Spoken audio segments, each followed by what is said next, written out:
Maraming salamat po, Panginoon Diyos, sa bigay mong tanghalian sa oras pong ito.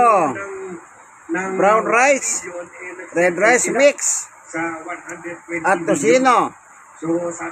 Yan po ang aking kakainin ngayon na binigay ng ating Panginoon Diyos. Sa ngalan ni Jesus, amen. Kain na po tayo, kaibigan. Kain. Brown rice, red rice, brown or mga komentary nyo dito. So sige, i-address na natin yung leopard bear namin kagabi. Ang itong issue pero ito nakasawsaw na sa suka ito. Kaya ayaw ko pa nga sana kain na po tayo. Kasi baka malayo tayo dito. Tumaging aso Pero well, nasa phone naman ito ng kapatid ng dalawang senador na at kumpare ko na si Ramon. Pag umulan, medyo natatakot siya. Dating kasama ko sa Philippine Daily Inquirer kung saan columnist siya. Isubong mo kay Tulfo. At pwede rin natin sabihin na may reliable siya. Nakakakuha siya ng mga balita dyan sa Senado. Dahil nandyan yung dalawang kapatid niya Andyan dalawang utol niya, si Rafi at saka si Erwin Tulfo. Kaya pwede rin natin masabi na he is, baka may basehan yung mga binalit, yung mga pinost niya kahapon sa Facebook page niya na Ramon Tulfo.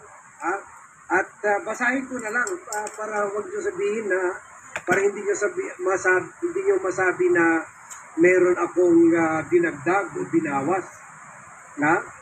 At ibahagi ko rin sa inyo kung anong reaction ng mga tao. Sabi ni Montulfo, sa Ramon Tulfo column, Facebook page, sabi niya, sino daw itong mambabatas na humingi ng 1 bilyon sa mga Biskaya para ipagtanggol sila sa Blue Ribbon Committee. Dagdag pa niya, ang balita na karating sa akin ay nagkasundo ang mambabatas at mag-asawang Curly at Sara Biskaya sa halagang 120 milyon. Wow, malaki pa rin yun 120 milyon. Sabi niya, ganon, 3. Kaya pala, yun, ganun lang. Kaya lang, iba-ibang reaction nakuha dyan sa comment section at pwede nyo ito i-check mismo sa kanyo. Pwede nyo i-check mismo itong Facebook page ni Montulfo. Ang mga reaction ay Marcoleta, sino pa? Sabi niya si Amante Tamayo, Marcoleta, Fernando Hanairo, Marcoleta, sino pa? Lucy Volpango, Marcoleta, Sergio Sumedido, Marcoleta, very clear sa Blue Ribbon Committee. Nag-umpisa pa lang investigasyon na requesta niya na maipasok sa WPP. Butit napalitan siya at ang Senate leadership. Mon, buti nabanggit mo ito para malaman ng taong bayan. Meron naman ito yung Japanese character, Rafi Tulfo. Rafi Tulfo daw. Sabi na itong Japanese character. So, meron pa mga iba-ibang sinasabi na yung si Rafi Tulfo daw. At yun, ano pa ba? Basta ganun ang mga reaction. Kumbaga, pero karamihan kay Marcoleta. Pero meron sinasabi, Tulfo. Yan. So, ganito lang.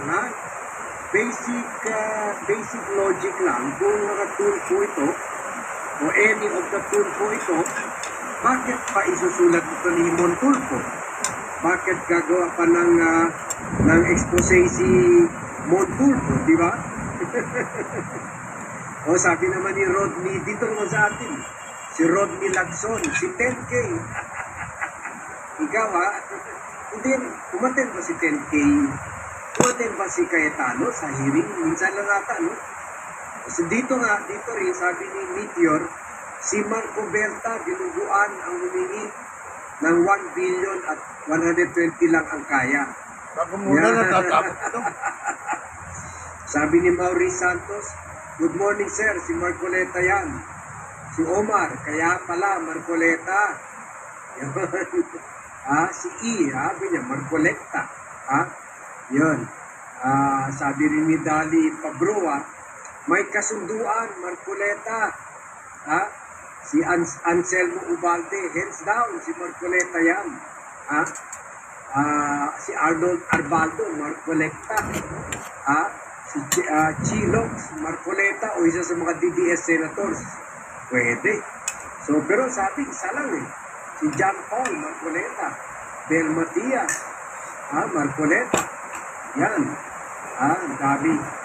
Si Bido Bundalian, si Marco Beta yan. Tanda, sabay-sabay tayo sa kulungan Kuwan tayo doon, mag-reunion tayo. Kakasuhan tayo lahat.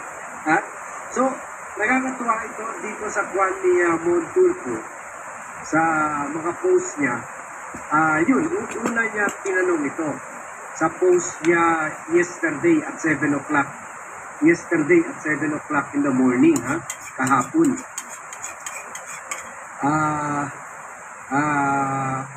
Wala siyang sinabi kung sino. Wala siyang sinabi kung sino. Wala siyang komento kung sino.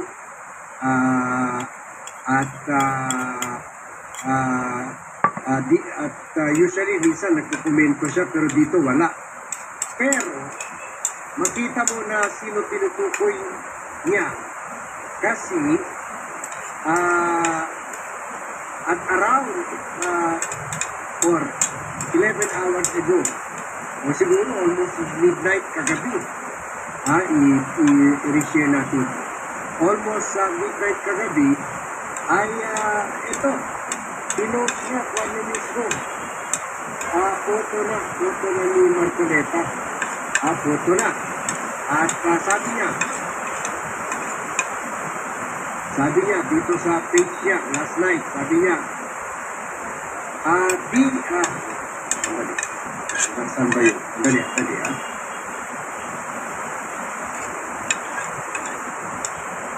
Ayun. Sabi niya, binatikos ni Senator Dante Marcoleta si Senate President Tito Soto mismo sa plenary session dahil sa di umano'y pabor na di siya napagbigyan. Nangyari ang pambabatikos dahil sa ayaw ni Soto na pirmahan ang kaibigan ni Marcoleta. Bulan.